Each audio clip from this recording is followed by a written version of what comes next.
Hi, this is Dennis with Second Chance Tackle. Well, it's that time of year again. It's the fall, and a lot of the charter boats are starting to wrap up the season. They have a fishing season that runs about 9 months, about 250 to 270 days. They have a good stock of rental rods and reels for the folks that want to make an occasional day trip but don't want to spend all the money in tackle to use it once or twice a year. And I would say that on any given trip over a summer, you probably are going to see 20 rods out there that are rental rods on a group of 40 or 45 folks. And while those reels break over time, and the captains just kind of put them aside, they usually have an ample stock of replacement reels. They mark them bad, and they accumulate them. And when it comes that time, they generally give me a call. The season's wrapping up. Can you get these ready for next season?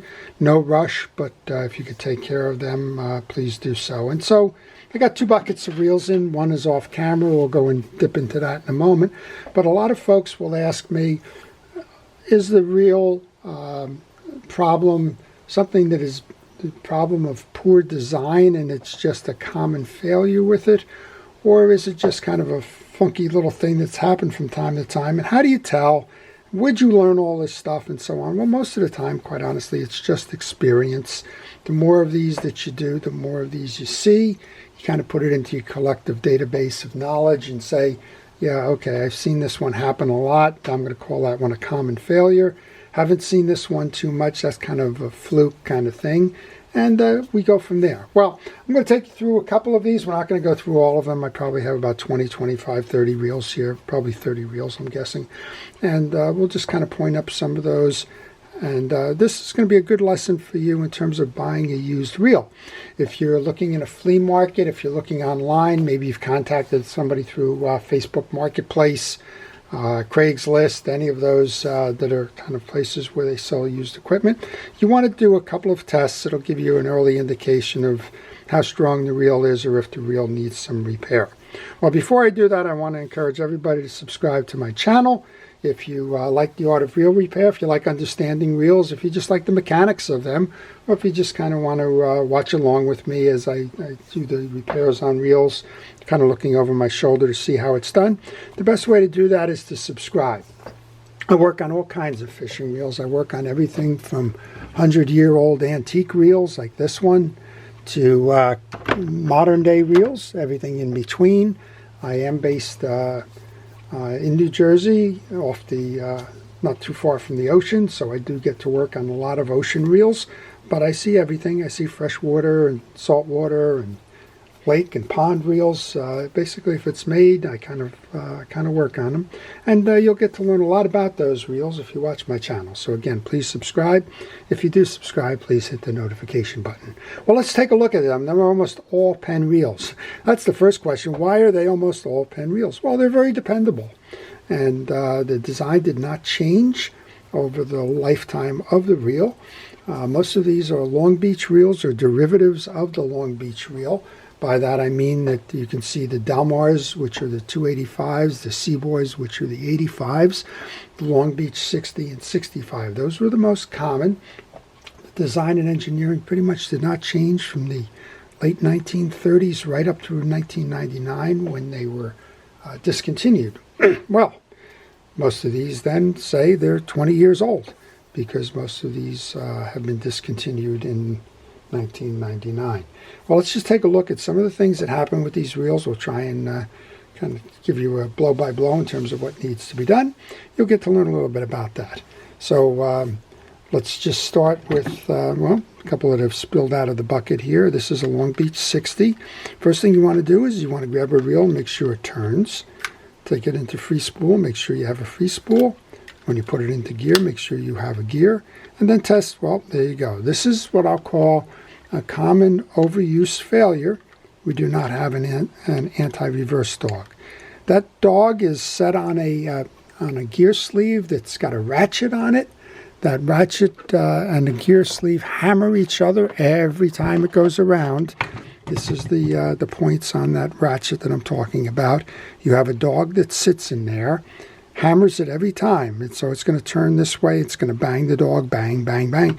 Eventually it wears the tip off of either the dog, most likely, sometimes the gear sleeve. And, well, this one needs an anti-reverse dog or a gear sleeve or both. Let's take a look at this one then.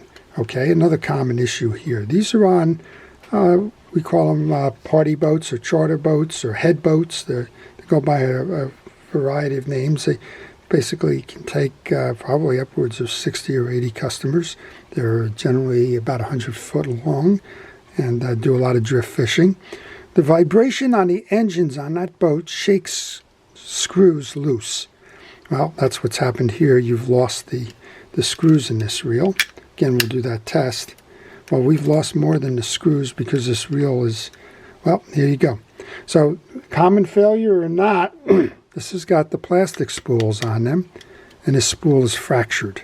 So we have two issues here. We have the missing screws, but we also have a broken spool.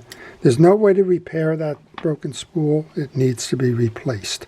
So that's an issue with this, and it's relatively common. Well, here's one that's not a Long Beach. It's the 209 Penn Pier, and the level line guide on it's gone. I believe that the way that this boat fishes, that while it's simply been removed, it might have had a line guide failure at some point, and with the line guide failure, they just simply took the worm gear out of that and the line guide assembly. Well, if you listen, that's a gear vibration. So that's a typical issue with overuse. It's nothing that was a traumatic break. It's just a sign of age and use to it. Again, thinking about this reel going out and fishing 200 days, you're going to wear those gears down. Also, we have a kind of a homemade solution to a broken handle knob. My preference on something like that is to replace the handle knob. Okay, got another one here. You want to check again the spin. Okay, we don't have a free spool release. So this is an eccentric spring that has gone bad with this one. It won't hold it for free spool. How do you know that? The handle is turning regardless of which way you put it. Eccentric springs, they're like that old hanger trick that we used to have, right? When you needed a piece of wire, you would take a wire hanger, just go like that enough times and it's going to break. Same thing happens with the eccentric spring. It's just a spring that's connecting the post here to the eccentric, flexes back and forth, and eventually it does break. All right, a couple more of these. Well, here is a traumatic incident. We've had somebody bang a rail with this, just like that. You can see how it should be. You can see how it is. It's lost the reel seat, broke the side plate. Side plate would have to be repaired. And I think what we're going to do with this one, you can't find these side plates. They are long gone, 20 years past production. Common failure in terms of breaking them. They're kind of a Bakelite or something to that effect in terms of the production. You whack them, you'll miss the piece, you're gone. But this one has a good spool. This one does not have a good spool. This one has the reel seat. This one's missing the reel seat. I think if we just take the two of those, we'll make 2 out of 1 and keep at least one of those fishing in the future. Here's an interesting one. This is a anti-reversing, and I just felt to skip backwards on that one. So there's plenty of them in here. Here's another vibration. This is a less common one. We're missing the side plate bearing behind the handle. So if you look at a reel that has that right here, well, it's missing on this one, right? So we need to replace that. Again, back to the broken reel here. Whichever one we choose, the other one's got a side plate bearing in it. So now we can take one reel, use it as a donor reel, and fix 3 of those reels without searching too far for parts. Well, I could keep going on this a long time. Here's one that lost the handle. is one that I'm not quite sure what happened to, but we've got it all wrapped up. This is an Penn 85. And so you see what happens on rental reels. They're generally not well cared for. They're kind of fish them till they break. They do break, but surprisingly, most of these can be given a second chance. And that's why the captain gave me a ring, asked me if I could put them back together for him, get him fishing again. So that's a great preview. It's a little bit about what you should look for when you buy reels, a little bit of a testimony to the strength and endurability of a Penn reel, and a little bit about how we can interchange some parts here. Here's another one. Just looking at this one, it's got a Penn 65 side plate on this side. You can tell by the chrome ring.